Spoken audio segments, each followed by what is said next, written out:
Hello and welcome to VNA News Daily Bulletin. I'm Bao Trung from Hanoi, and coming up next we have your top stories. Party General Secretary Nguyễn Phú Trọng receives Cambodian Defense Delegation. National Election Council convenes first session. Đường Lâm Ancient Village makes effort to attract tourists.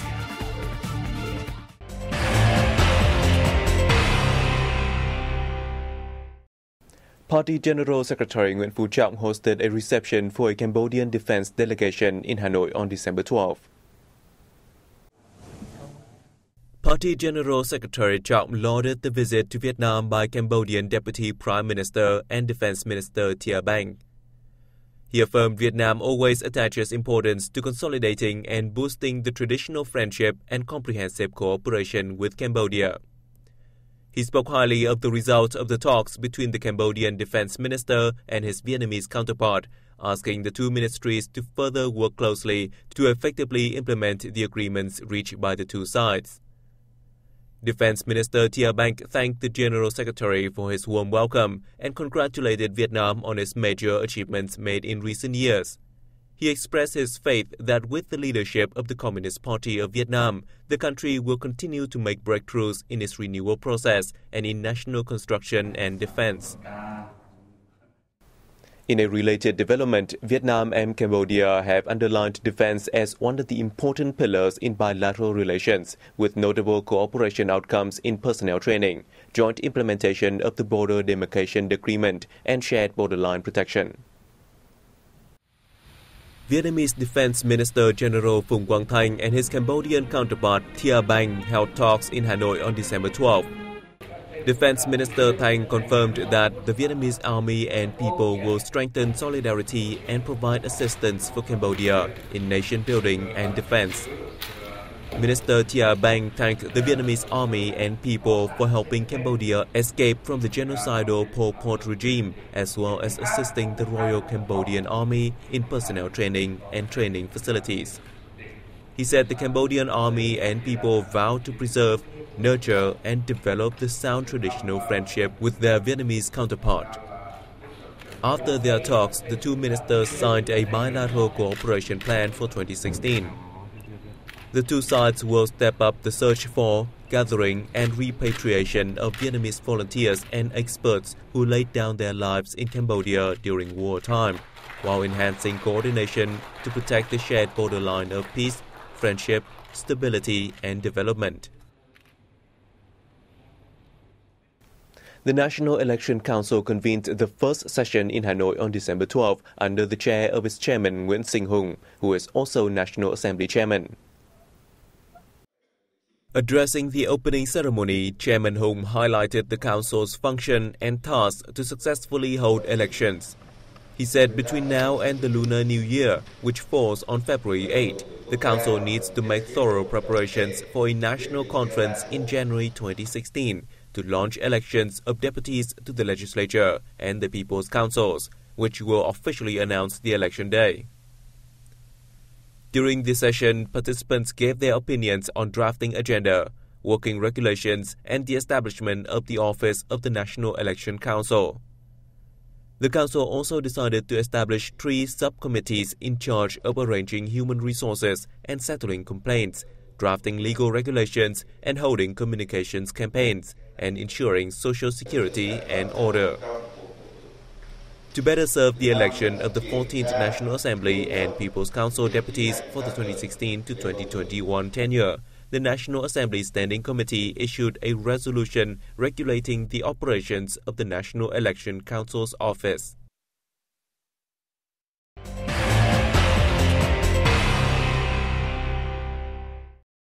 Some 65 young entrepreneurs and leaders from 10 ASEAN member states and dialogue partners, the Republic of Korea, Japan, and China, gathered in the ASEAN Plus 3 Young Entrepreneurs Forum in Ho Chi Minh City on December 12.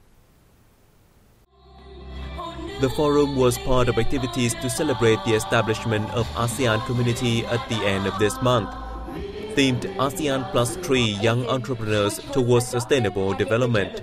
The event highlighted the importance of the sustainable economic development as well as the pioneering role of young entrepreneurs in building a sustainable ASEAN community. In his remarks at the forum, President of the Vietnam United Youth League Nguyễn Phi Long said the forum was held for the young entrepreneurs and leaders to share experience and exchange ideas for sustainable development of a business. During the forum, participants discussed successful sustainable business models and proposed solutions for regional issues and strengthening cooperation between the young entrepreneurs. Vietnamese ambassador to the U.S. Phạm Quang Vinh said the freshly concluded Trans-Pacific Partnership Agreement is strategically and economically important to Vietnam and other member countries. He made the remarks while attending a recent dialogue in Washington, D.C. Jointly held by the embassies of Vietnam, Canada, Peru and Japan in the U.S. The dialogue drew hundreds of scholars, experts and press representatives to discuss opportunities and challenges from the upcoming signing, ratification and execution of the world's largest free trade pact. Vietnamese ambassador Phạm Quang Vinh said Vietnam has actively engaged in the negotiations of the TPP and strives to forge ahead with the ratification and implementation of the trade pact as committed. Regarding queries on the possibility of the U.S. recognition of Vietnam's market economy status, Ambassador Phạm Quang Vinh said many countries, including TPP members, recognized Vietnam as a full market economy, and Vietnam is actively working with the U.S. on this issue. The TPP started out as Peak 4 with Chile, New Zealand, Singapore and Mexico. The U.S. joined in September 2008 and Vietnam in early 2009. The deal now brings together 12 countries. Vietnam is expected to benefit the most among the 12 countries. The pact will help expand Vietnam's GDP by $23.5 billion by 2020 and $33.5 billion by 2025. We have more news coming up next. Stay tuned. The Shin Sung Group from the Republic of Korea has kicked off 2 solar power projects worth a total of about $110 million in the Central Highlands province of Đắk Nông. One of the solar power plants will be built in Đắk Song district, and the other producing solar modules will be constructed in Đắk Rơ Lấp district. The kickstart was made during a conference to promote investment between Đắk Nông and the Republic of Korea. The event attracted the participation of about 150 local businesses and 50 Korean ones. The Korean businesses said Đắk Nông has potentials not only in agriculture but also in the mineral industry. Shin Sung is the first enterprise from the Republic of Korea to pump money into the Central Highlands province.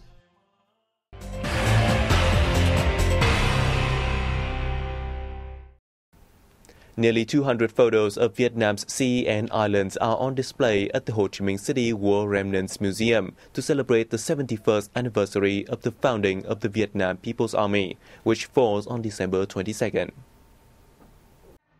The exhibition includes valuable documents and photos taken by Vietnam News Agency photojournalists. It aimed to highlight Vietnam's ancient maps and documents issued by feudal dynasties from the 17th to 20th century, which show evidence of Vietnam's sovereignty over the Hoàng Sa and Trường Sa islands.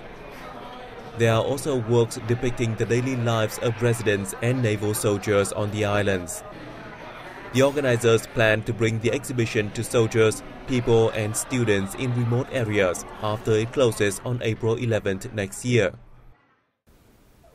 10 years ago, when Đường Lâm ancient village was recognized as a national artistic architectural relic, the local authorities and people began preserving and promoting the site to attract visitors from near and far.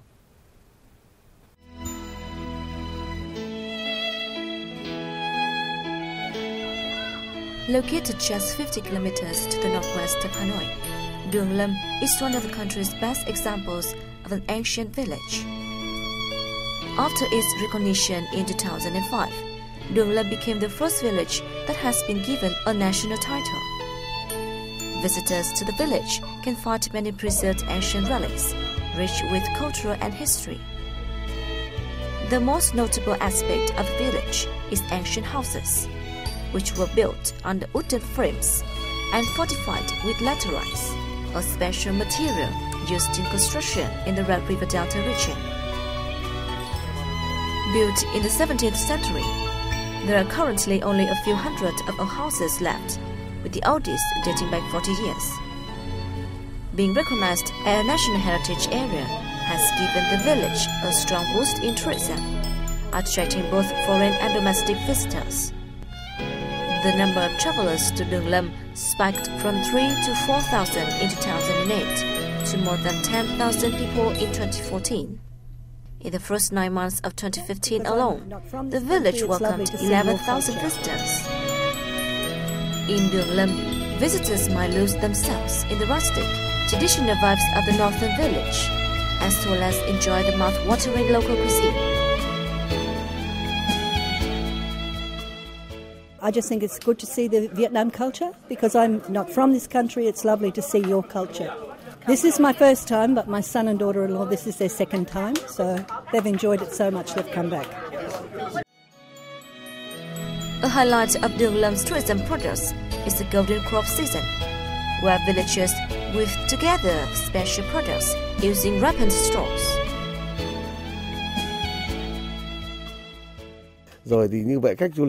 Though this is a short tour, it is one of our highlights, as it involves the entire cultivation process, and it reflects our culture as a hard-working society. Visitors can learn about the unique stories behind each and every single straw doll, as well as make one themselves, with the help of their friendly hosts. Yes, it's the first time we come in these villages. We actually like the traditional houses and the traditional way of life here.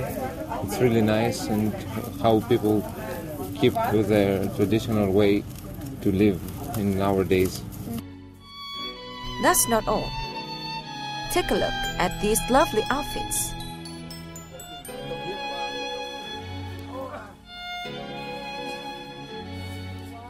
The combination of agriculture and tourism is not new, but for Đường Lâm village, it is a tremendous effort toward building a sustainable industry and helping locals harvest another source of income apart from their crops, all while providing tourists with a unique experience.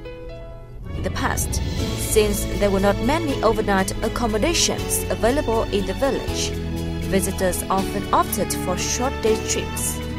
However, these days, many local families have opened their doors to strangers and welcomed them to their homestay facility.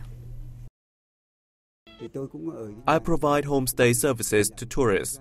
I want them to experience the village more closely. After receiving many groups of travelers, I think they enjoy the trip more and understand the village more.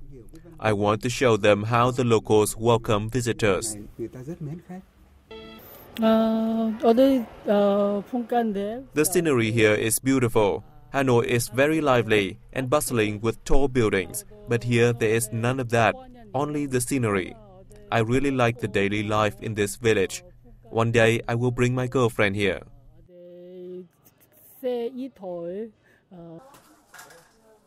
An overnight stay is exactly what people need to fully enjoy what the village has to offer. You can spend the day walking with farmers or listen to traditional musical performances by the village's artisans.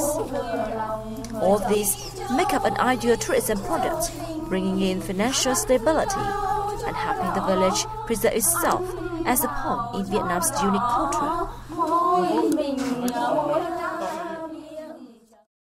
And we have come to the end of our news bulletin. Thank you for tuning in. For more information, please log on to our website at www.vietnamplus.vn. We'll see you soon.